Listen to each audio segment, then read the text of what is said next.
नमस्कार, मैं डॉक्टर अनुपम शुक्ला, इंजीनियर भी हूँ, मैं एक एंटरप्रेन्योर भी हूँ। आपके सामने मैं एक विचार मंथन और एक सही निर्णय करने के लिए एक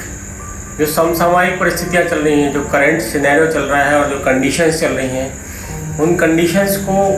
सभी को गहराई से विचार करना है, समझना है और समझ के हमको एक नतीजा निकालना है जिससे कि हम एक निष्कर्ष पर पहुंच सकें और वो सभी को सर्वसामान्य हो या प्रजातांत्रिक तरीके से जो है स्वीकार्य हो। मैं जो बात करना चाह रहा हूँ या जो मैं बात कर रहा हूँ वो बात कर रहा हूँ अभी की जो स्कूलिंग एजुकेशन सिस्टम है या जो प्राइवेट स्कूल या पब्लिक स्कूल जो अभी बहुत सारी परेशानियों से जूझ रहे हैं। उनके स्कूल का प्रशासन जूझ रहा है, टीचर्स जूझ रहे हैं और पेरेंट्स जूझ रहे हैं, बच्चे परेशान हैं। क्लासेस ऑनलाइन नहीं हो पा रही हैं क्योंकि पिछले 25 मार्च 2020 से हम सभी जो है एक विश्वव्यापी महामारी कोविड-19 से हम जूझ रहे हैं और यह बीमारी एक संक्रामक बीमारी है और जिसके कारण से हमारे पास बचने का केवल अभी वर्तमान समय में जब तक कि कोई भी मेडिसिन नहीं आ जाती है, जब तक कि कोई वैक्सीन नहीं मिल जाती है, सब वो भी किफ़ायती दरों पर और पूरी तरह से ट्रायल्स के बाद में, तब तक हम जो है हमारे पास सोशल डिस्टेंसिंग, साबुन से हाथ धोना और अपनी इम्यूनिटी को न्यूट्रिशंस और जो हमारे आयुर्वेदिक उपचार हैं उनकी मदद से अपने आप को बचा के रखना ताकि हम इस कोरोना महामारी के जो संक्रामक बीमारी उससे बच सकें। अब सवाल ये आता है कि ऐसे समय में क्या हम अपने एजुकेशन को हम बंद कर दें? क्या हमारे सीखने की और सिखाने की जो प्रक्रिया है, जो स्कूल, टीचर, पेरेंट्स, बच्चों के बीच में जो एक पिछले कई सालों से जो है जो एक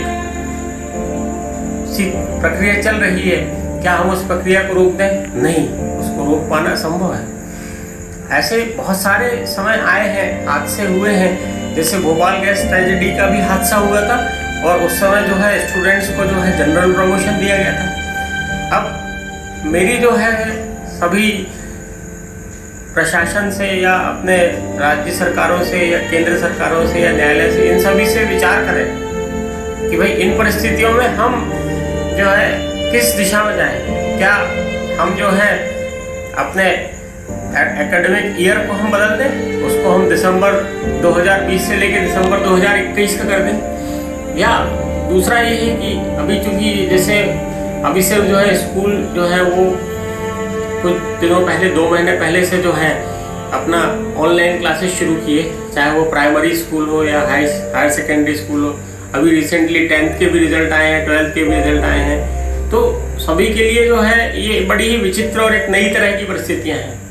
परंतु इसमें एक जो सबसे बड़ा चैलेंज ये अभी आ रहा है कि स्कूल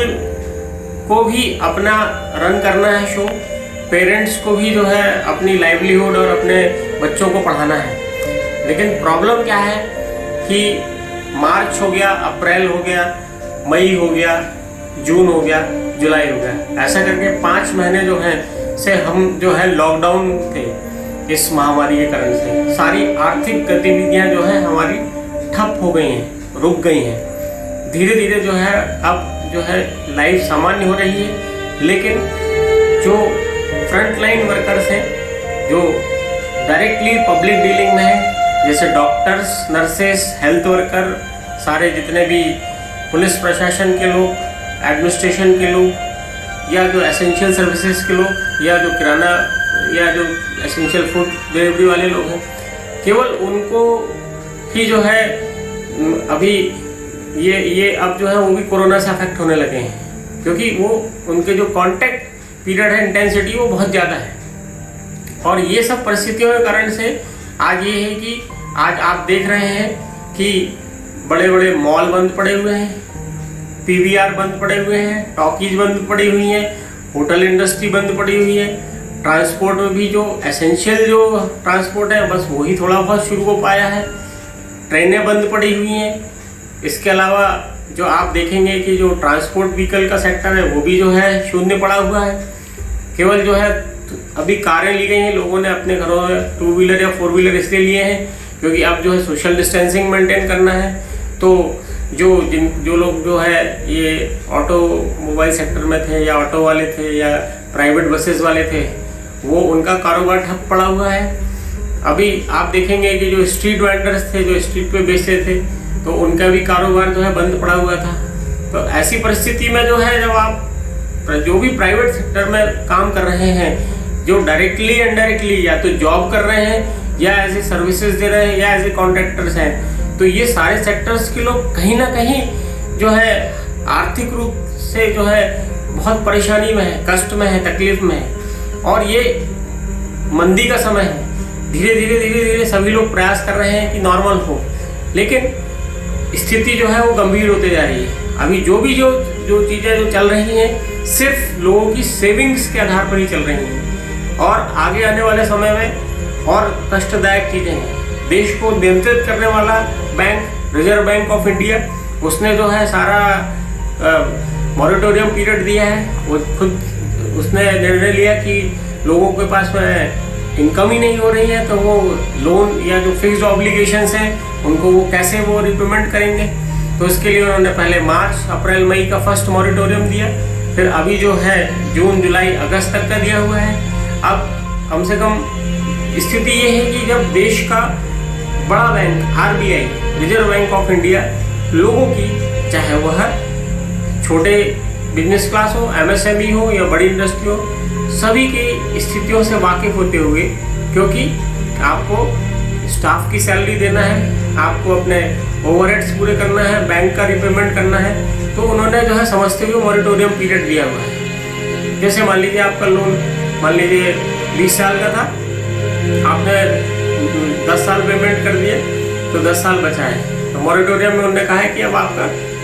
10 साल 6 महीने का हो जाएगा। तो इसी तरीके से जो है ऐसे ही जो है सारे जो है ये सारे जो सेक्टर्स जो अभी या तो मंदी के दौर में है या बंद पड़े हुए हैं या बेरोजगारी की स्थिति में है। बहुत सारे सॉफ्टवेयर इंडस्ट्री में लोगों को बोल दिया गया है कि आप अभी वर्क फ्रॉम होम करिए, और उनकी साइड से कोई ईमेल नहीं आया है। तो कहीं ऐसा करके कंस्ट्रक्शन वर्कर्स जो है वो नए प्रोजेक्ट शुरू नहीं हो पा रहे हैं, तो वो अपना जो है उनसे जुड़े हुए लोग जो है बेरोजगार बैठे हुए हैं और उनके पास इनकम नहीं आ रही है। ऐसा करके यदि आप देखें तो कम से कम 10 से 12 करोड़ का जो फिगर ऐसा है जो पूरी तरीके से इस प्रक्रिया से प्रभावित हुआ है, इस कोरोना महामारी कारण। और यदि एक परिवार में 4 लोगों का यूनिट मानते हैं तो 48 करोड़ लोग जो होते हैं वो अभी बहुत ज़्यादा परेशानी में है,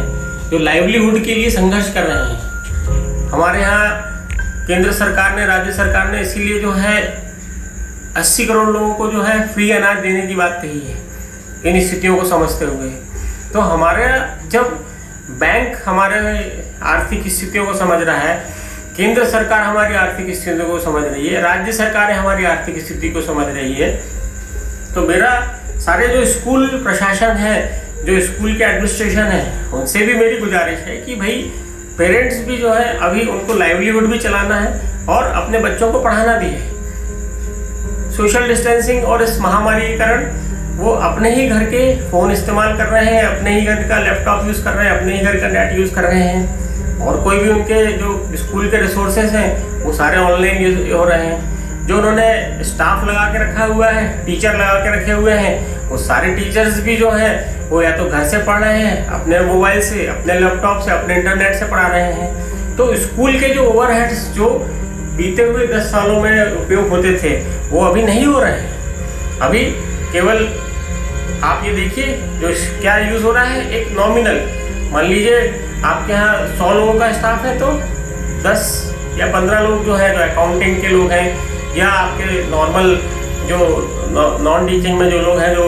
सिक्योरिटी या जो साफ़ सफाई की जो चीज़ें करते हैं वो करते हैं। वो बाकी ओवरहेड्स आप देखिए, आपका कोई भी बिजली का बिल नहीं लग रहा है, आपका कोई भी जो है ट्रांसपोर्टेशन नहीं लग रहा है, सारी जो है आपकी 4 व्हीलर जो है या खड़े हुए हैं, डीजल के एक्सपेंसेस नहीं हो रहे हैं, आपके जो नॉन टीचिंग स्टाफ है या ड्राइवर वगैरह वो भी ऑलरेडी आपके कोई फिक्स्ड ऑब्लिगेशन वाले नहीं हैं। तो अभी की स्थिति में ये है कि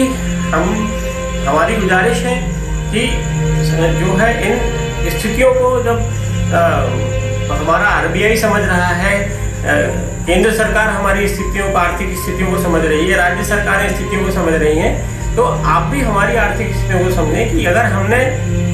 अपने बच्चों को, आपको पिछले 10 सालों से, यदि नर्सरी से लेकर आज तक 10 सालों 12 सालों में आपने जो बोला है और हमने ट्रस्ट करके अपने बच्चों को आपको हैंड ओवर किया है और आपने रिस्पॉन्सिबिलिटी से उनको किया है, तो आप भी, और आपने जो फीस बोली है बताइए हम लोगों ने पे की है। परंतु सवाल ये है अभी की परिस्थितियों में हम जो है ये समझें कि भाई आपके एक्चुअल जो ओवरहेड्स हो रहे हैं, जो एक्चुअल खर्चे हो रहे हैं, आप वो या तो 40% है या 45% है या 50% है। तो इस वर्ष जो है आप जो है, यदि आप मान लीजिए 50,000 रुपये साल की फीस लेते हैं तो आप जो है उसको 25,000 कर दीजिए, जिससे कि क्या है कि भाई आपका भी काम चल जाए, पेरेंट्स का भी काम चल जाए, टीचर्स का भी काम चल जाए, आपके एसेंशियल स्टाफ का भी काम चल जाए और सबको जो है, सबका काम जो है रनिंग होता रहे। और जब स्थितियाँ सामान्य होंगी तो बिल्कुल हर पेरेंट्स आपको जैसे पिछले सालों से 10-12 सालों से फीस देते आया है तो वो भी देगा।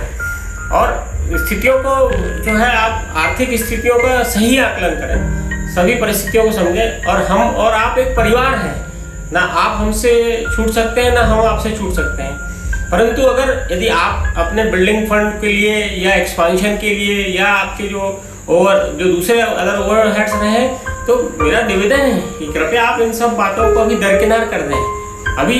हमारे सामने सबसे बड़ी चुनौती है कि हमारा लाइवलीहुड चलता रहे और हम स्वस्थ रहें और हमारे बच्चों की पढ़ाई होती रहे।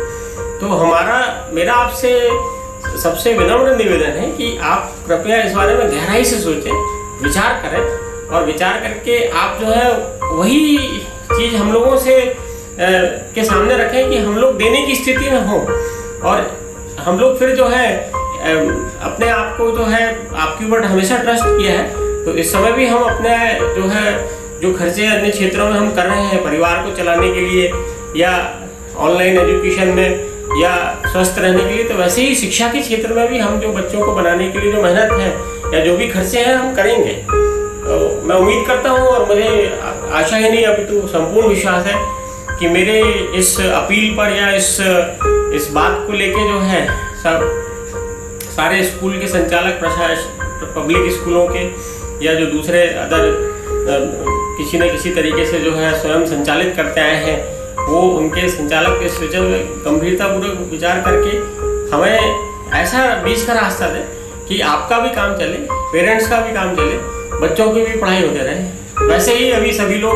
बहुत ज़्यादा भय में हैं, आतंक में हैं, परेशानी में हैं और जीवन को हर रोज़ जो है एक दिन नया चुनौती से भरा हुआ आ रहा है, नए नए कष्टों से आ रहा है भरा हुआ। तो हम सब मिलके इस लड़ाई को लड़ें और अपने आपको हमको ये फील हो कि नहीं हमने आपको समझा है, आपने हमको समझा है और हमारा